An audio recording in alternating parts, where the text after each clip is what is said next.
بالکل ٹینشن نہ لے، میں خیال ہے تھوڑا جا اوکھا مسئلہ چھیڑ بیٹھا. اس کا بدن برداشت کر لوں گا. میں کچھ پڑھ رہا ہوں، بس مجھے بلوائے نا.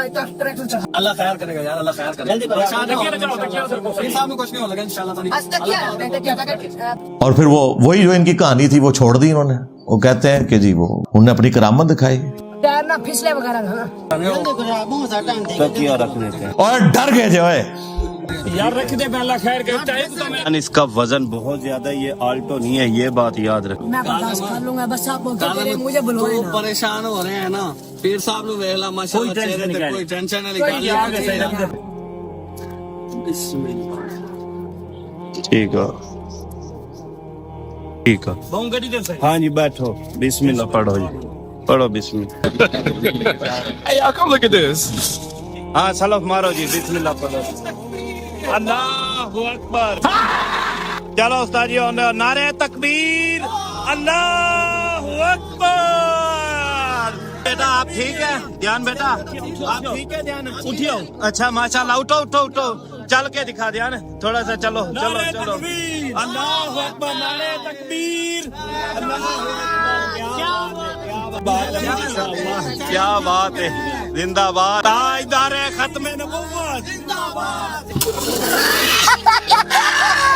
کوئی چھوٹا سا پیر آیا ہوا ہے آج کل، اس کا نام ہی میرا خیال ہے چھوٹا پیر کے نام سے مشہور کیا ہوا ہے. تو وہ جو بچہ ہے اس نے بھی وہ تقریر رٹ لی. بس یہ بچے اسی طرح کے ہیں. اس سے زیادہ شیاطین بچے ہم ہوا کرتے تھے جب ہمارے استاد ہمیں قرآن و سنت کے خلاف تعلیمات دیا کرتے تھے. کیونکہ وہ بھی کیا دن تھے، ہم بھی ایک جن تھے. آج ہم دیو ہیں، جنوں کے بھی پیو ہیں. ہم بھی بریلوی رہے 31 سال تک. یہ ساری شیطنت، یہ سارے غلیظ عقیدے اور رسول اللہ صلی اللہ علیہ وآلہ وسلم کی محبت کو ایکسپلائٹ کر کے شرکی عقیدے امت کو سکھانا، اور پھر اسے رنگ یہ دینا کہ جو ان عقیدوں کو نہیں مانے گا وہ گستاخ رسول ہوگا. یہ معجزات کو ہم مانتے ہیں لیکن صرف پیغمبروں کے حق میں، کیونکہ پیغمبروں کو اللہ نے منوانا ہوتا ہے. کس لیے؟ اپنے تعارف کے لیے. پیغمبروں کے بعد کسی کو اللہ نے منوانا نہیں ہوتا، اس لیے وہ دوسری ٹرم اس کے لیے یوز ہم کرتے ہیں، کرامت. کرامت کا مطلب ہی ہے کہ کسی کے اوپر اللہ کا کرم ہوا، اللہ نے اس کی عزت افزائی کی، اس نے کوئی دعا کی اور وہ قبول ہو گئی. کرامت اور معجزہ الگ چیز ہے. معجزہ بھی کوئی کر کے نہیں دکھا سکتا جب تک کہ اللہ تعالیٰ کی طرف سے اذن نہ ہو جائے. مثلا جب موسیٰ علیہ السلام کے بارے میں قرآن حکیم میں کئی جگہ یہ واقعہ آیا ہے، سورۃ القصص کے اندر، سورۃ الاعراف کے اندر، سورہ طٰہٰ کے اندر. جب اللہ سے ان کی پہلی ملاقات ہوئی ہے، اس کی کیفیت اللہ بہتر جانتا ہے. اور اللہ تعالیٰ نے پوچھا ہے تیرے ہاتھ میں کیا ہے؟ انہوں نے کہا آسا ہے، میں اس سے جو ہے وہ اپنی بکریوں کے لیے پتے جھاڑتا ہوں اور بھی باقی کام بھی اس سے کرتا ہوں. تو اللہ تعالیٰ نے فرمایا کہ اسے زمین پر پھینکو. وہ پھینکا تو اتنا بڑا وہ اژدہا، سانپ یا اژدہا، کوئی بہت بڑی اس طرح کی ایک چیز بن کے سامنے آیا. تو قرآن کے الفاظ ہیں موسیٰ علیہ السلام بھاگ گئے، اس سے ڈر کے بھاگے. اگر موسیٰ علیہ السلام نے وہ خود بنایا تھا تو وہ پھر ڈرے کیوں؟ تو پہلی دفعہ حضرت موسیٰ علیہ السلام کا بھاگنا اس بات کا ثبوت ہے کہ انہوں نے خود کچھ نہیں کیا تھا، ان کو تو پتہ ہی نہیں تھا میرے ساتھ کیا ہونا ہے. اور اس درجے تک قرآن حکیم میں آیا کہ جب وہ سمندری جھیل کے کنارے پہنچے تو قوم نے کہا کہ موسیٰ مروا دیا نا تو نے، پیچھے بھی موت آگے بھی موت، آگے سمندری جھیل، پیچھے فرعون کی فوج. اور موسیٰ علیہ السلام بھی اپنے دل میں گھبرا گئے. تو اللہ فرماتا ہے ہم نے ان کو وحی کی کہ یہ جو عصا تیرے ہاتھ میں ہے نا، اسے سمندر پہ مار اور تیرے لیے راستہ بن جائے گا. انہوں نے مارا، راستہ بن گیا. مجھے بتائیں یہ اللہ کو کہنے کی ضرورت کیوں پیش آئی؟ اس لیے کہ موسیٰ علیہ السلام کو نہیں پتا تھا. وہ یہی سمجھتے تھے کہ میں جب اس کو پھینکوں گا نا یہ اژدہا بنے گا. ان کو یہ پتہ ہی نہیں تھا کہ اس سے یہ کام بھی ہو سکتا ہے. اور اگر وہ کر بھی لیتے راستہ نہیں تھا بننا جب تک اللہ کا اذن نہیں ہونا تھا. آج مجھے بتائیں موسیٰ علیہ السلام کا اگر اوریجنل اژدہا بھی ہمارے پاس آ جائے، آپ اسے امام کعبہ کے ہاتھ میں دے دیں، ویٹیکن سٹی میں بیٹھے ہوئے پوپ کے ہاتھ میں دے دیں، وہ بھی موسیٰ علیہ السلام کو مانتے ہیں نا، یا یروشلم میں بیٹھے ہوئے کسی یہودی ربائے کے ہاتھ میں دے دیں تو وہ دوبارہ سے اژدہا بن سکتا ہے. اس کا مطلب ہے اس کے اندر بھی کوئی خوبی نہیں تھی. اللہ نے جب تک چاہا اس وقت تک تھی. جب نہیں چاہا تو یہ ہے کانسیپٹ. یہ کوئی کمپیٹنسی نہیں ہے کہ کوئی شخص حاصل کر لے. اس بات کو آپ سمجھیں. باقی کوئی کچھ کر کے نہیں بتا سکتا. اگر میرے بھائی یہ سب کچھ ہوتا تو صحابہ کرام جنگوں کی تکلیفیں اٹھاتے, بیڑی بیرے بناتے جنگیں کرنے کے لیے. بابے تو سمندروں پہ بسم اللہ پڑھ کے چلتے ہیں, اور صحابہ کرام جو ہے وہ بیڑی بیڑے تیار کر رہے ہیں حضرت عثمان کے دور میں. وہ کہانیاں گرانی بند کرو. اون کتنے نے بزرگ ریٹائر ہو گئے نے. کوئی پاکستان کا پل نہیں جس کے اوپر انہوں نے کلیم نہ کیا ہو جی بم پڑتے سن. اب انہی سارے مزارات کے اوپر خود کش حملے کر کے دہشت گردوں نے بم پھاڑے, کوئی پکڑا نہیں گیا. او جی حکم ربی ہے. کعبے بھی تو کرین ڈگی ہے نا. کعبے میں کرین گرنے سے پہلے بھی بہت واقعات ہوئے ہیں. کعبے کی اللہ نے گارنٹی کب لی ہے؟ کعبے کا ایک واقعہ جو رپورٹ ہوا ہے وہ ابراہ کے لشکر والا ہے, اور وہ بھی اس سال نبی علیہ السلام نے پیدا ہونا تھا. ہاتھیوں کو اللہ نے ہلاک کر کے اس سال کو ایک یادگار بنایا. ورنہ صحابہ کے دور میں یزید جب بادشاہ تھا تو خانہ کعبہ کے اوپر اس نے چڑھائی کی. صحیح مسلم کے اندر آتا ہے خانہ کعبہ کی دیوار ڈیمیج ہوئی, غلاف کعبہ جل گیا, اللہ نے کوئی حفاظت نہیں کی. اس کے بعد حجاج کے دور میں ایسے ہوا. کئی ایک واقعات ہیں, بخاری مسلم دونوں میں حدیث ہے قرب قیامت میں ایک پتلی ٹانگوں والا حبشی کعبے کی اینٹ سے اینٹ بجا دے گا. کوئی حفاظت نہیں اس طرح کی ہونی ایکسٹرا آرڈنری. ہم نے کرنی ہے حفاظت.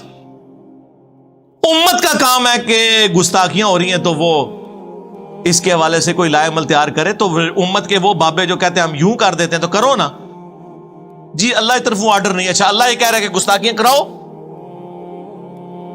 اللہ کی طرف تو آرڈر ہے کہ آپ نے اپنے پیغمبر کے لیے النبی اولا بالمؤمنین من انفسہم وازواجہ امہاتہم, نبی مومنین کی جانوں سے بڑھ کر ان پر حق رکھتے ہیں, اور نبی کی بیویاں امت کی مائیں ہیں. آرڈر تو پہلے کا ہوا ہے کہ اپنی جان بھی دے دینی ہے نبی کے لیے. ساری یہ فراڈیے اس قسم کے جو ہے وہ مارکیٹ کے اندر ہیں. تو میں کہتا ہوں خدا کے لیے یہ اس طرح کے قرآن پاک کے جو واقعات ہیں وہ اور ہیں. تخت بلقیس کا واقعہ لے آتے ہیں. سلیمان علیہ السلام کا درباری تھا, پتہ نہیں وہ اب جن تھا, فرشتہ تھا, یا وقت کا کوئی اور پیغمبر تھا. اس زمانے میں تو ایک سے زیادہ پیغمبر بھی ہوتے تھے جس کو اللہ تعالیٰ نے کیپیبلٹی دی بھی تھی. اگر آپ سمجھتے ہیں اس طرح کی چیزیں ٹرانسفر ہوئی ہیں تو کرو نا, کر کے دسو. ایک نگاہ مارو نا, اور رشیا کا سارا تیل جو ہے زمین کے اندر وہ پاکستان میں آ جائے, سعودیہ کا سارا تیل ادھر آ جائے. کرو نا نگاہ مار کے. تخت غائب کیتا ہے جی نا, وہ ایک ایکسٹراڈنری واقعہ. اور دیکھیں اس کے بعد بھی حضرت سلیمان علیہ السلام نے اس بندے کی کوئی تعریف نہیں کی, کہا ھذا من فضل ربی, یہ میرے رب کا فضل ہے تاکہ مجھے آزمائے کہ میں اس کا شکر گزار بندہ بنتا ہوں یا نہیں. کہ وہ معجزے کی کیٹیگری میں فال کرتا ہے. اور انبیاء کو منوانا اللہ نے اپنے ذمہ لیا ہوا ہے. انبیاء کے بعد کوئی کچھ کر کے نہیں دکھا سکتا, نیور. آپ کا کہنا ہے کہ بابے نگاہیں مارتے رہے, حج پر جاتے رہے, لیکن نگاہ مار کر کسی نے تیل دریافت نہیں کیا. یار یہ کوئی واقعی بابوں کا ماننے والا ہے؟ یہ باقاعدہ دیکھیں, یہ یعنی ٹائپ ہوئے ہوئے کوشچن ہے, یہ ہاتھ سے نہیں لکھے ہوئے, یہ ٹائپ ہوئے ہوئے کوشچن ہے, پورے تیاری کے ساتھ آئے ہیں. کسی نے تیل دریافت نہیں کیا. یہ بابے تو بہت بعد میں آئے. نبی صلی اللہ علیہ وآلہ وسلم اور صحابہ کرام نے ساری زندگی عرب کی سرزمین میں گزاری, تیل تو انہوں نے بھی دریافت نہیں کیا. بات تو صحیح ہے. ہاں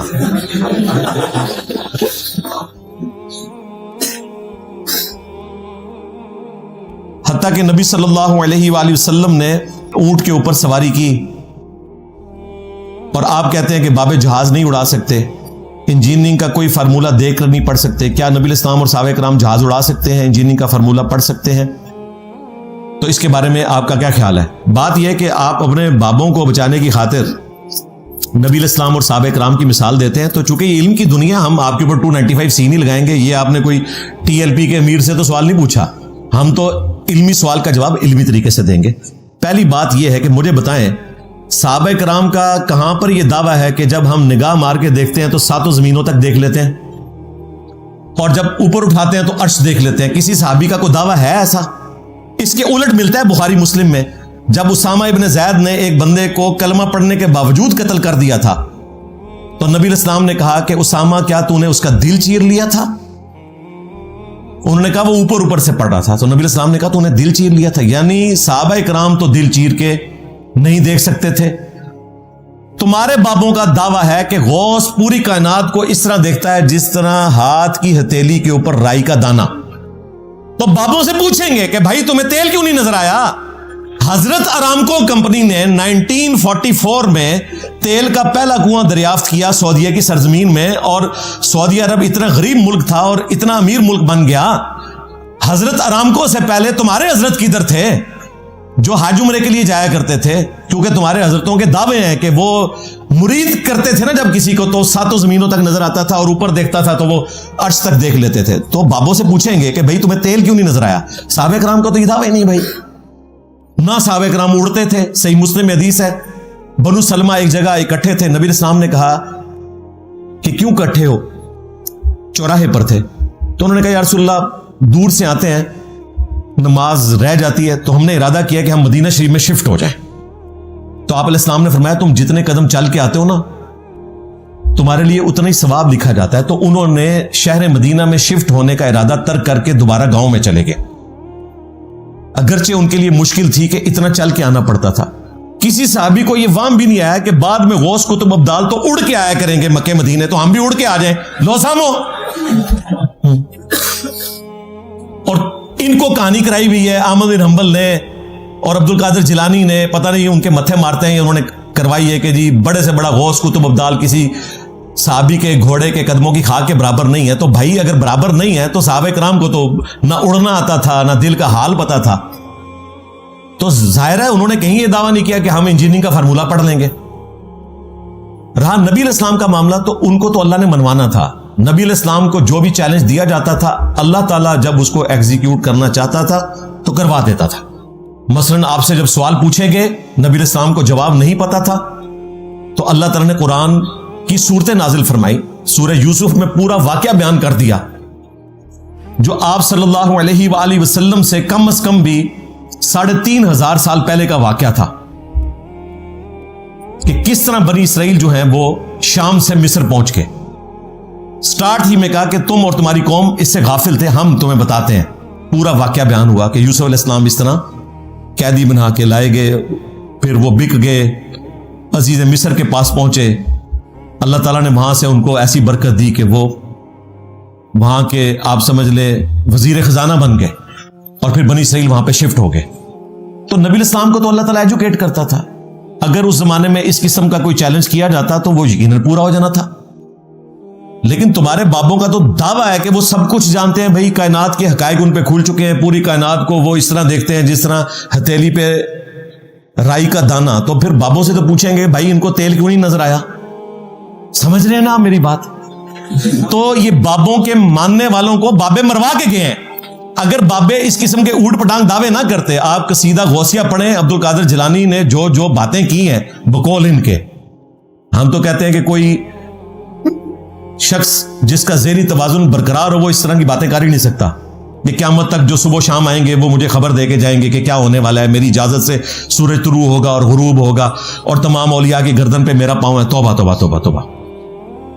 یہ بات حضرت ابوبکر, عمر, عثمان و علی نے کبھی نہیں کی جو واقعتاً اولیاء اللہ کے سردار ہیں. تمہارے تو یہ جعلی ہیں بنائے ہوئے. اور عبد القادر جیلانی نے تو اس پوسٹ پہ قبضہ کیا ہے. ان کے جو پیر صاحب ہیں جنید بغدادی, جو 4 واسطوں سے ان کے پیر ہیں, وہ تو کہتے ہیں کہ اولیاء کے سردار بایزید بستامی ہیں. اور آج جو ہیں وہ باپا جانی کے ماننے والے کہتے ہیں کہ اصل تو یہ ہے, اسی لیے وہ قادری کی بجائے اتاری لکھتے ہیں. تو جو نیا بابا آتا ہے نا اپنی نسبت ٹھوک کے بیچ میں چلا جاتا ہے. یہ قادری بھی عبد القادر جیلانی کی وجہ سے لکھا جاتا ہے, یہ اللہ تعالیٰ کی وجہ سے نہیں لکھا جاتا. آپ سمجھے کہ وہ قادر جو ہے وہ اللہ کی طرف منسوب ہے, یہ عبد القادر جیلانی کی وجہ سے. جس طرح آج کل باپا جانی کے ماننے والے اتاری لکھتے ہیں اپنے آپ کو. تو تمہارے بزرگوں کے دعوے تھے, تو ان سے پوچھیں گے کہ بھائی تیل کیوں نہیں دریافت ہوا؟ تم کہتے ہو جی بزرگوں نے نگاہ ماری اور انجن جو ہے وہ پٹری کے اوپر چھلانگے مارتا رہا اور آگے نہیں جاتا تھا. ہاں, پیر میرلی شاہ صاحب کے لیے کہتے ہیں کہ جی گولڈے میں وہ اسٹیشن نہیں بنتا تھا, تو انہوں نے نگاہ ماری تو انجن وہاں سے آگے نہیں چلتا تھا, پھر مجبوراً ان کو وہاں پہ اسٹیشن بنانا پڑا. یہ کہانی بنائی ہوئی ہے انہوں نے. حالانکہ پیر میرلی شاہ صاحب خود جب حج کے لیے گئے ہیں تو سٹیم انجن والی ٹرین میں بیٹھ کے کراچی تک گئے اور آگے سے وہ جہاز میں بیٹھ کے گئے ہیں. ظاہر ہے پیدل جاتے, اڑ تو سکتے نہیں تھے, ہاں پیدل جاتے تو ان کو کئی مہینے لگ جاتے.